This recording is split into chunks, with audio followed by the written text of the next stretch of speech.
ඔන්න ඉතින් මාස දෙකකට විතර පස්සේ ආයේ වීඩියෝ එකක් කරන්න කියලා හිතාන අපි යනවා නුවරඑළියට. ඉතින් අපි නිට්ටඹු ඉඳලා කරවනැල්ල හරහා ගිනිගත් හේනට ඇවිල්ලා දැන් හැටන් වලට ඇවිල්ලා ඉන්නේ. මෙතන ඉඳලා කිලෝමීටර් 40ක් විතර යන්න තියෙනවා තාම නුවරඑළියට. ඉතින් බලමු අපි ගිහිල්ලා කොහොමද කියලා. මේ දවස්වල හෝටන් ප්ලේස් වල ලස්සන මලක් පිපිලා තියෙනවා නෙළු කියලා. ඉතින් මේ නෙළු මල බලන්න තමයි මේ හදිස්සියේ නුවරඑළිය යන්න හිතුවේ.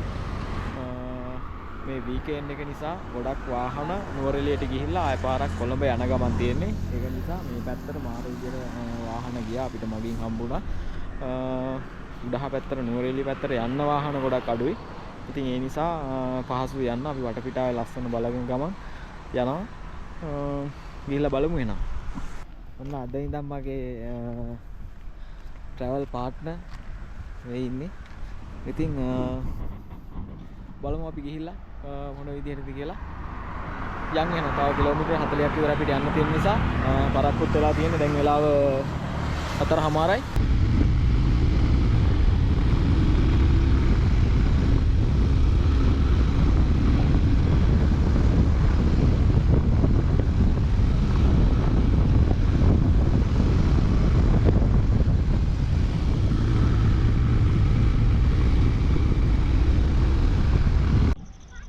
ඉතින් ඔන්න නුවරඑළියට යන ගමන් ලස්සන view එකක් දැක්කා. අපි ඒක පෙන්වන්න හිතුවා ඔයාලට. මේ ඔක්කොටම මෙහෙට මේ හරියෙන් පටියක් ඇරෙන්න මේ ඔක්කොටම මෙහෙට දැන් ටිකක් කරවල වීගෙන එන්නේ. මේ හරියට අවුව වැටලා තියෙනවා.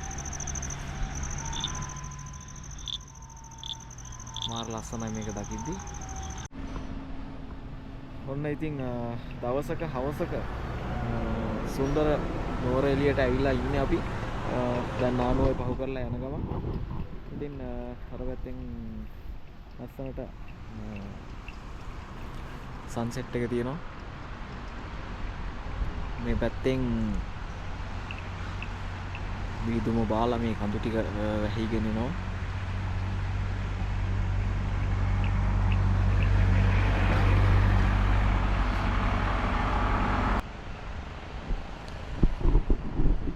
අපිට පරක්කු වෙනවා. අපි යනවා නුවරඑළියට.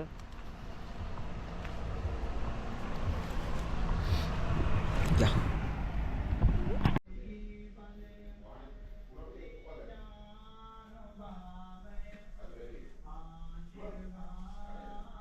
ඉතින් ඔන්න අද දවසේ නුවරඑළිය අපේ නවාතැන්පොළ මාත්‍රෝම් එක මේ විදිහට දෙනවා. ඉතින් මේක තමයි තෝරගත්තේ අද අපි රාත්‍රිය ගත කරන්න.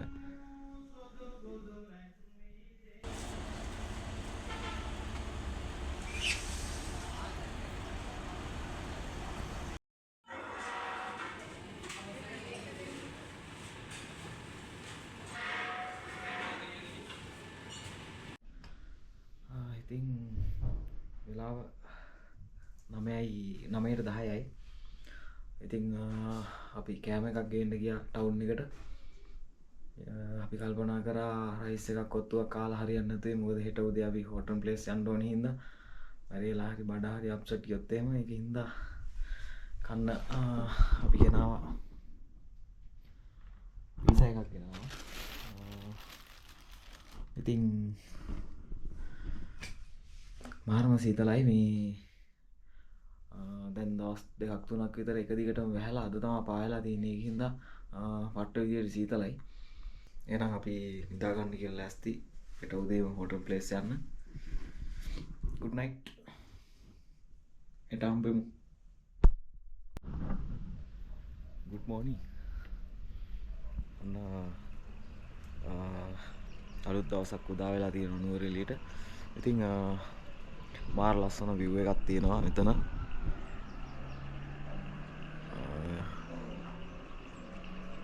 කලින් මේ හරිය මීදුම පොඩ්ඩක් තිබ්බා. මට වීඩියෝ එකක් ගන්න බැරි වුණා. මේ හරිය ටික දෙනෙක් හිටියා. මේ රූම් වල ඉන්න කට්ටිය එළියට ඇවිල්ලා හිටපු ඉඳලා මම පොඩ්ඩක් පරක්කු කරා මගේ වැඩේ. ඉතින් අද 5:54ට තමයි සන්රයිස් එක තිබිලා තියෙන. සන්රයිස් එක තියෙන්නේ මේ පැත්තෙන්. ඉතින් ඉරේලිය වැටලා මේ හරිය තිබ්බ මීදුමටක් ගාලා ඉවර වෙලා ගියා. මේ තියෙන්නේ නානුවේ පාර. මේ විදිහට තමයි අපි හිටපු හොටෙල් එකේ view එක තියෙන්නේ.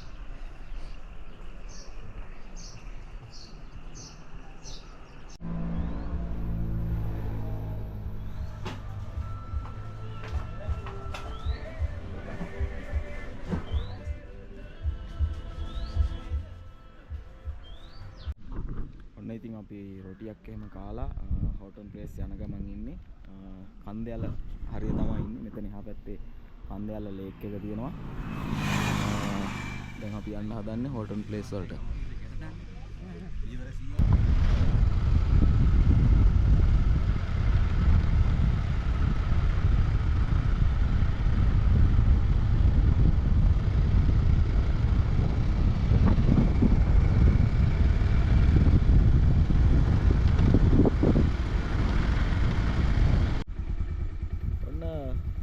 නවසීලන්තයට ඇවිල්ලා ඉන්නේ අපි. මාරම ලස්සනයි. මං හිතන්නේ වහින්න නැති එක අපේ ආසනාව.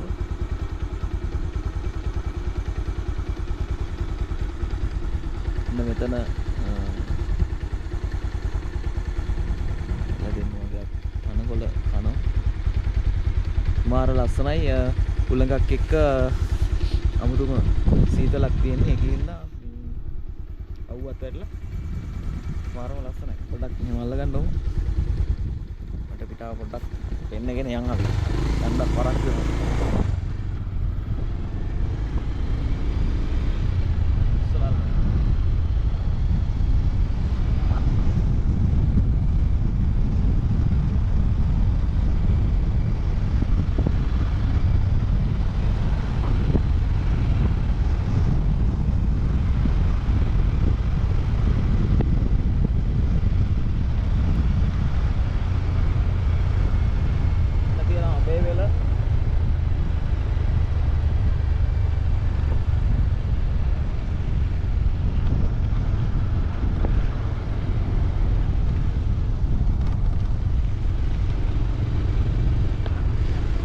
දැන් අපි අඹේවැල ෆැක්ටරි එක පහු කරගෙන හෝටන් ප්ලේස් වලට යන ගමන්.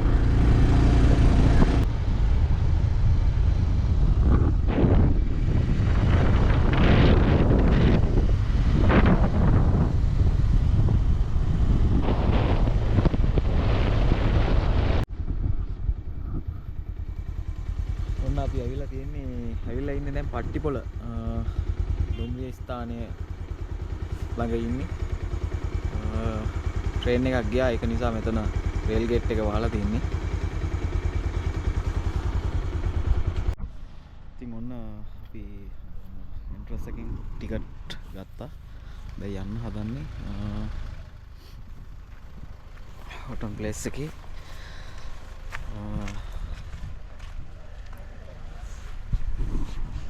අවුරුදු 12කට වතාවක් පිපෙන නෙළු මල බලන්න. ඉතින් එහෙනම් යා අද සෙනඟ ගොඩක් කට්ටිය නැහැ. ඒක නිසා ලොකු තදබදයක් නැති වෙයි කියලා හිතනවා.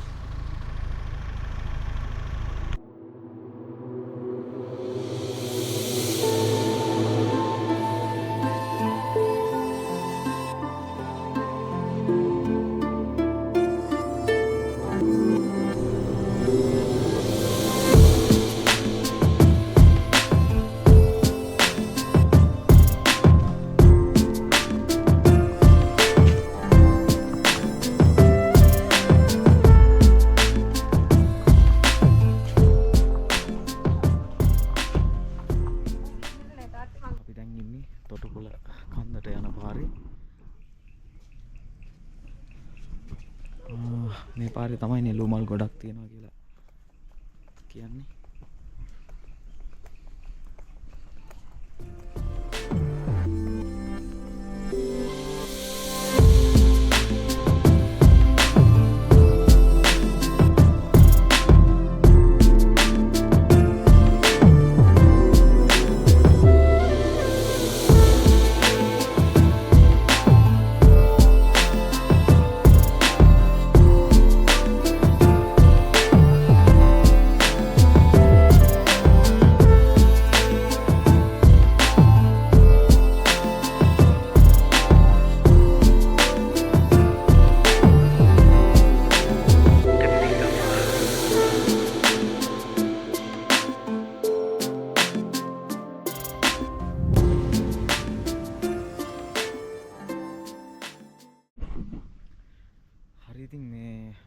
තොටුපොළ කන්දර යන පාරේ වැඩි හරියක්ම තියෙන්නේ මෙන්න මේ දම්පාට මල.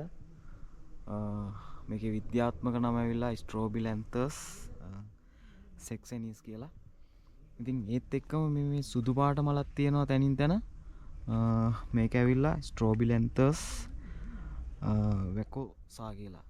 ඉතින් මේ සුදු පාට මල සාමාන්‍යයෙන් අවුරුද්දකට සැරයක් පිපෙනවා.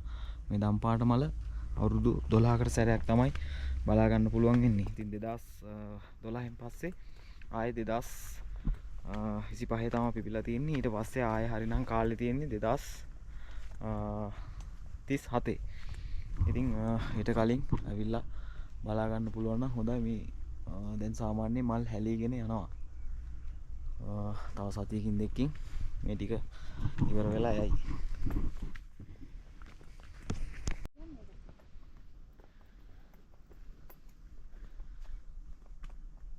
මේ මල් දැන් එක දෙක වැටෙනවා. මොකද බඹරු ඇවිල්ලා ඉන්නේ. බඹරුන්ගේ සද්දය ඇහෙනවා. හරියට නිකන් ඩ්‍රෝන් 10ක් 15ක් යවලා වගේ. සද්දයක් තියෙන බඹරුන්ගේ. කැමරාවට නම් මම හිතන්නේ ඇහෙන්නේ නැති. මෙන්න මේ හරිය තියෙනවා. මේ සුදු පාට මල ගොඩක් තියෙනවා.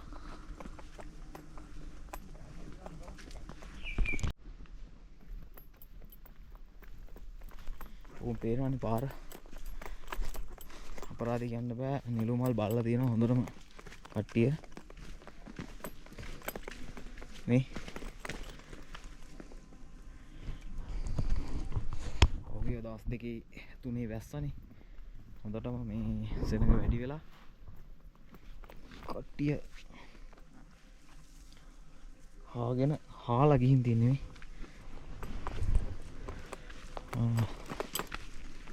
තා ටික දවසක් තියෙයි.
වණන් වැටිලා තියෙන්නේ හොඳටම.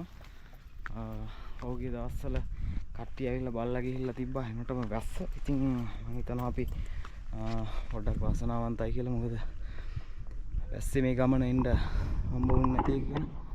අන්න හරි පැත්තෙන් අඹේවැල පැත්ත පේනවා. අර සුලං බලාගාරේ කණු ටික එහෙම පේනවා. ඉතින් වහින්න ලොකු ප්ලෑන් එකක් අහසේ අපිට පේන්න නැහැ.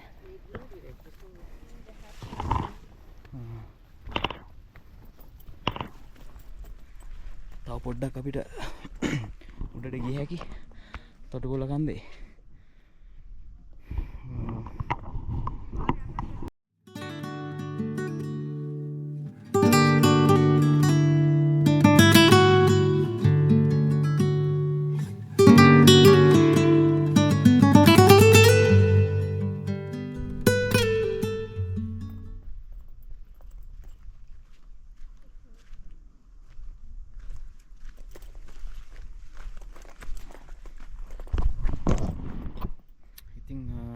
අපි තොටුපොළ කන්ද view point එකේ තමයි මෙතන හිටියේ.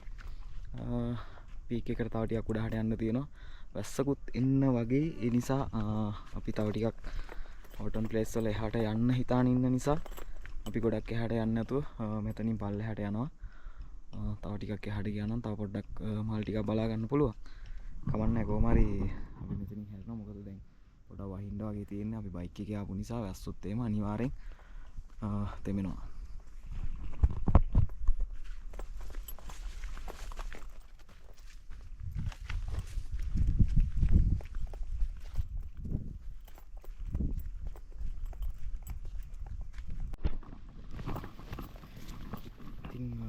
හොටන් ප්ලේස් වල තාම නිලු මල් වසන්තේ තියෙනවා. ඔයාලා එන්න බලන්න. හැබැයි මේ මල් අල්ලන්න අතු කොළ ඉති කඩන්න යන්න එපා. මම දැක්ක ගොඩක් තැන්වල මල් යායට වගේ තියෙන තැන්වල ඒ යාය පොඩි කරන චුට්ටක් ඉස්සරහට ගිහිල්ලා තියෙනවා. ඉතින් ඒ තැන්වල ගස් පොඩි වෙලා ඉඩ හැදිලා තියෙනවා. ඉතින් ඒ වගේ දේවල් කරන්න එපා නේද? එතකොට අර යායට මිනිසුන්ට බලන්න තියෙන ලස්සන නැති වෙලා තියෙනවා. කට්ටිය ඒව පාගගෙන ඉස්සරහට ගිහින් තියෙන හින්දා. ඉතින් ඒ වගේ දේවල් නොකර අපි හැමෝම දන්නවා මේ හොටන් ප්ලේස් කියන්නේ අදි සංවේදී පරිසර කලාපයක්. ඉතින් ඒකින්ද කිසිම හානියක් නොකර මේ දේවල් ලස්සන ඉඳ ගන්නවා නම් හොඳයි. අනිත් එක තමයි තැන් තැන් වල කොපින් කවර අතනින් ගේන්න දුන්නේ නැතත් අපි දැක්කා දාලා ගිහින් තියෙනවා. යෝගට් කප් වගේ පොඩි පොඩි දේවල් සම හරක් විතරයි, හැමෝම නෙවෙයි. ඒකින්ද මේ ඒ වගේ දේවල් කරන්න එපා. බුලත් ටිකක් කාලා කෙල ටිකක්වත් ගහන්න එපා. හරිම ලස්සනට එතකොට අනිත් වෙන කට්ටියට බලාගෙන යන්න පුළුවන්.